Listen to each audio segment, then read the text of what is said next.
Salut les amis, c'est Stéphane. Aujourd'hui, je vais vous faire la présentation de la caméra de surveillance d'intérieur d'Encke, la Krater 2. Cette caméra sans fil offre une résolution de 3 MP couplée à des fonctions de panoramique et d'inclinaison pour une surveillance à 360 degrés. Vous allez voir, c'est plutôt cool. On va commencer par l'intérieur de la boîte. On a donc la caméra, un câble USB avec son adaptateur secteur. À signaler qu'il n'est pas USB-C, mais bon, ce n'est pas très grave puisque la caméra devrait être branchée en permanence. Elle ne fonctionne pas sur batterie. Il y a un support pour la caméra qui pourrait être fixé au mur ou au plafond. Les chevilles et les vis sont fournies. Par contre, pensez bien à avoir une prise secteur pas très loin. Et pour finir, on a le livret d'utilisation dans lequel il y a le français.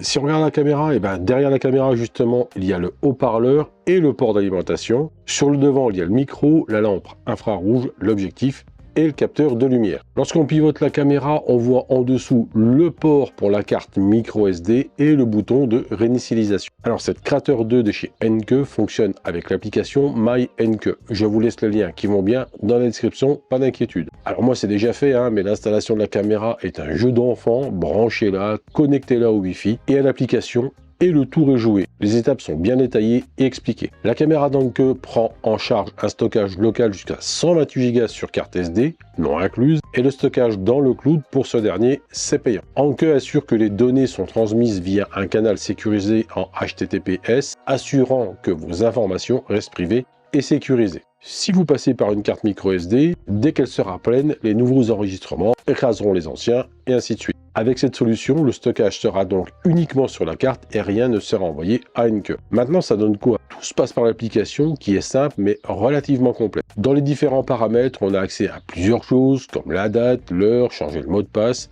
et partager même la caméra avec d'autres personnes. La gestion des notifications avec les modes détection humaine, de mouvement et du son. Alors je vous préviens tout de suite, la caméra ne fait pas vraiment la différence entre votre chat ou chien et un humain. Pour le coup, c'est assez moyen. On a aussi accès à différentes choses comme la fréquence d'image, le son, détection de mouvement, etc. etc.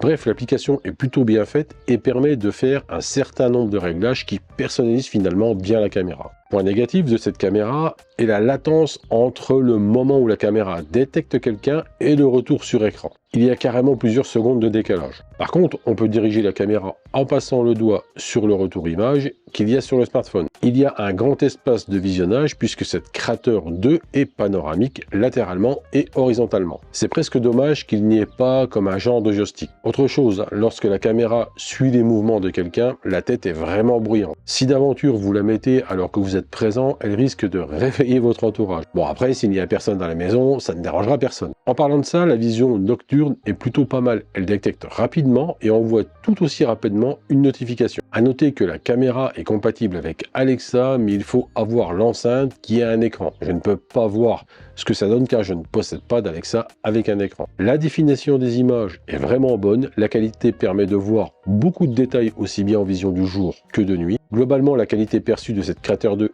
est correcte. Au moment où je tourne cette vidéo, elle est à 35 € sur Amazon. Je me dis que pour démarrer dans la surveillance de la maison et voir ce que ça peut donner, ça reste un prix correct. Si elle vous intéresse, je vous mets le lien dans la description en dessous de cette vidéo. Dites-moi dans les commentaires ce que vous en pensez et si vous utilisez ce genre de caméra, n'hésitez pas à partager cette vidéo sur vos réseaux sociaux et lâcher le meilleur pouce bleu en l'air. C'était Stéphane, à bientôt pour une prochaine vidéo. Surtout, prenez soin de vous et de vos proches. Salut!